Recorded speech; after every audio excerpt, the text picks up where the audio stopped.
To start using your VINNO P with the iPad or iPhone, the first step is to download the app from the App Store. Just search Ginkgo and you will find it. It's a free app and you can download it to as many different devices as you like. To start the app for the very first time, you want to power on your ultrasound machine for about 30 seconds. After that time, you'll see a little green light flashing on the ultrasound, which means it's ready to pair. The very first time you log into the app, you'll see that it asks for a username and password.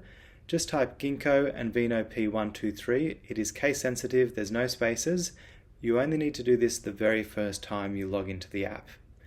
Once you've entered the password and username successfully, you'll see this screen, which will prompt you to go into your Wi-Fi settings in the bottom left corner there to connect to the app. So connecting the ultrasound the very first time and every time after that is the same. You want to open up your Wi-Fi settings and connect to the Wi-Fi SSID that starts with TT. So it'll usually be TT, then a whole bunch of numbers and letters, which is your serial number.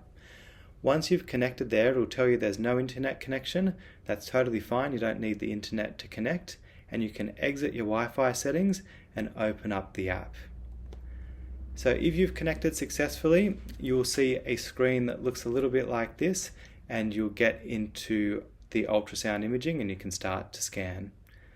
It's always a good idea when you finish using the app to close it down completely, and this will ensure that next time you go to use the app you have a smooth connection experience. So the way to do this is to basically swipe up on the iPad or the iPhone and then flick the app away, and next time you start the app it'll be a completely fresh start.